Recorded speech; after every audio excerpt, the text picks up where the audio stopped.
শুভ সকাল বন্ধুরা। সকালবেলা উঠে বিছানাটা টান করে নিলাম। তার আগে বাসি কাজগুলো সেরে নিয়েছি, আর পর্দাটা ঘুম থেকে উঠেই খুলে দিয়েছিলাম, কিন্তু এই যে সকালবেলা থেকে না রোদের যা তেজ, আবার পর্দাটাকে খুলে দিলাম, তাহলে রোদের তেজটা না আসলে ঘরটা বেশ ঠান্ডা থাকে। আর আজকে হলো রবিবার, সকাল 8টায় ঘুম থেকে উঠেছি। আশিবাসি বাইরের যা কাজ ছিল সব সেরে নিয়েছি, ঘরের বিছানাটা তুলে নিয়ে ঘরটা ঝাড়ু দিয়ে নিয়েছি। তো সমস্তটা দেখানো হলো না, তো রান্নাঘরে চলে এসেছি, কারণ অনেকটা দেরি হয়ে গেলে না গরমে আর রান্নাঘরে ঢোকা যায় না। আর আমার এই রান্নার জায়গাটা না খুব ছোট, তো সেই জন্য না খুব গরম লাগে। আর আজকে চিকেনে না আলুর পরিমাণটা একটু বেশি দিয়েছি। আর এই চন্দ্রমুখী আলুগুলো খেতে এত ভালো লাগে, সে আর বলার কথা না, বিশেষ করে আমার। তো রাতে একটু রুটি করব, তো সেই জন্য আলুর পরিমাণটা বেশি দিয়েছি। আমার আবার চিকেনের আলুটা খেতে খুব ভালো লাগে। তো আলুগুলো একটু লাল লাল করে ভেজে নিয়েছি।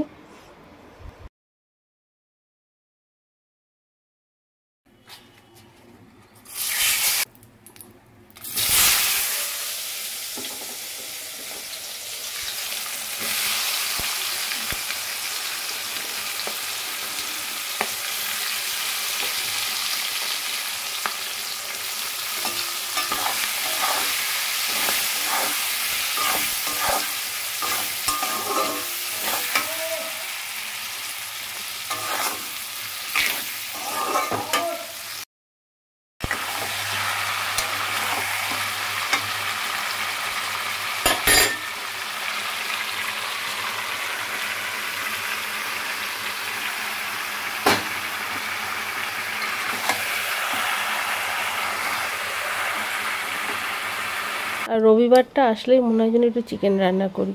তো সকালবেলা তোমাদের দাদাভাইকে বললাম যে চিকেনটা তো আগের দিন আনা হয়েছিল, মানে শনিবার দিন এনে রাখা হয়েছিল, আমি সমস্ত কিছু ধুয়ে সব গুছিয়ে রেখে দিয়েছিলাম। তো আজকে রবিবার দিন রান্না করব বলে। আর দেখো ঢাকা দিয়ে রেখেছিলাম, আর একদম একটু জল ছেড়ে গেছে। তেলের উপরে সমস্ত কিছুই দিয়েছি, আর একটু আদা বাটা জিরে বাটা পেস্ট করতে দিয়েছি। কিন্তু আমার আজকে ঘরে আর কাঁচা লঙ্কা ছিল না, তো কটা শুকনো লঙ্কা ছিল ছিঁড়ে সেগুলোই দিয়েছি। তো খুব একটা ভালো পেস্ট হয়নি, আর টমেটোও ছিল না, তো সেই জন্য আবার ডবল করে একটু সামান্য জল দিলাম, দিয়ে আবার একটু পেস্ট করতে লাগলো করে। তো দেখো এখন যা একটু মোটামুটি হয়েছে। আর চিকেন রান্না করতে খুব একটা সময় লাগে না, বেশি সময় লাগে না। মাছ রান্না করতে তোমার বেশি টাইম লাগে, কিন্তু চিকেন রান্না করতে খুব একটা সময় লাগে না। আর চিকেনটা রান্না করে করার পর খেতেও খুব ভালো হয়েছিল।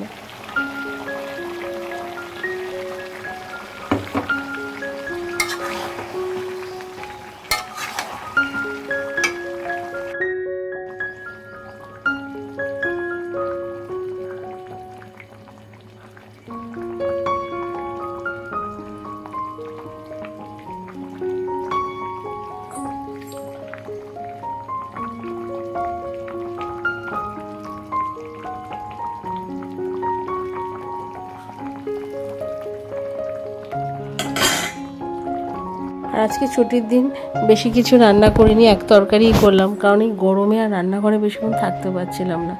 তো আমার যা আবার পাট শাকের ঝোল দিয়েছিল, তো সেই জন্য আর কিছু করিনি। আর মেয়ের তো চিকেন হলে আর কিছু লাগে না, শাশুড়ি মারও তাই। তো যাই হোক, এখানে রান্না করে খেতে দিয়ে দিয়েছি সবাইকে। আর আমার পুজোটা মেয়ে করে দিয়েছে, সেই জন্য আমার একটু ঝামেলাটা কম আছে। তো স্নান করে এসে তোমাদের দাদাভাইকে খেতে দিয়ে দেবো। তো মেয়েকে বললাম তুই খেতে লাগ, এদিকে মাম্মামকেও দিয়েছি, দুজনকে একসাথে দিয়ে দিয়েছি। আর তোমাদের দাদাভাই বললো তুমি স্নান করে আসো, তারপর একসাথে খাবো।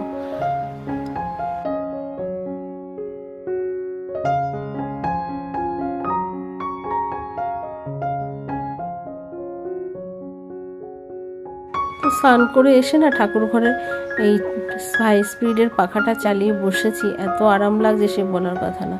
আর যেহেতু সামনে কিছুটা চুল ছোট ছোট করে লক্সের মতন কাটা আছে, লেয়ার কাট আছে, তো আমি এখানে দেখো ক্লিপটা দিয়ে রেখেছি। তো খুলতেই পারছিলাম না, গরমে চোখে মুখে চুল পড়লে না আরও বিরক্ত লাগে, আর রান্না করতে গেলে তো আরও অস্বস্তি লাগে। তো সেই জন্য ক্লিপটা দিয়ে চারিদিকে সুন্দর করে দুপাশে দিয়ে আটকে দিই, যাতে চোখে মুখে চুলটা না পড়ে।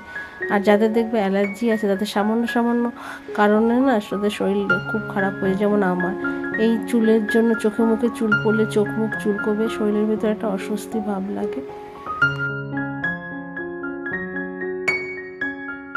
আর এখানে দেখো আমি খাবারটা বেড়ে নিয়েছি। তো দেখো 3টে আলু নিয়েছি, চিকেন কিন্তু বেশি নিইনি। আর একটু রসুন দিয়েছিলাম, আর এই যে টমেটো। আলুটা এত ভালো লাগে খেতে আমার, সে আর বলার কথা না। তো খাওয়া দাওয়া কমপ্লিট করে বিকেলবেলা তোমাদের দাদাভাইকে দিলাম মুড়ি চানাচুর, তো অল্প করেই নিল, আর সঙ্গে দিয়েছিলাম লিকার চা।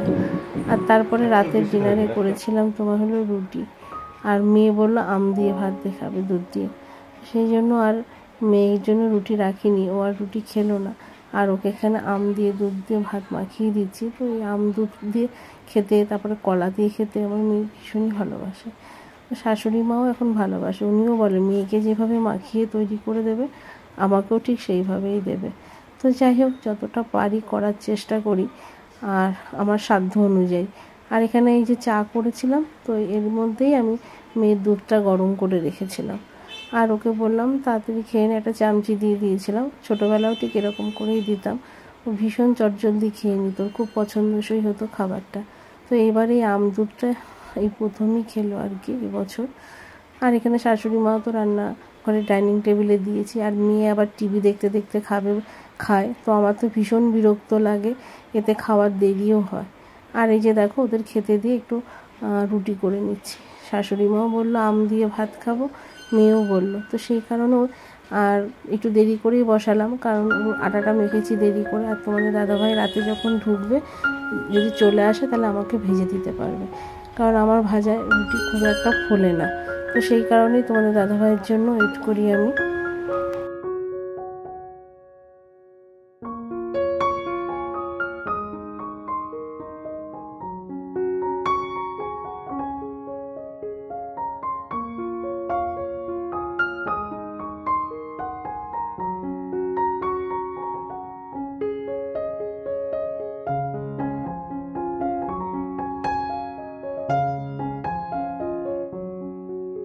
আর এখানে তোমাদের দাদাভাইকে খাবারটা বেড়ে দিলাম, আর রুটি আর চিকেনটা একটু গরম করে দিয়েছি, রুটিটাও গরম। আর আমি একটু বিশ্রাম নিয়ে তারপরে খাবো। তো চলো বন্ধুরা, আজকের মতো এই পর্যন্ত। সবাই ভালো থেকো, সুস্থ থেকো, গুড নাইট।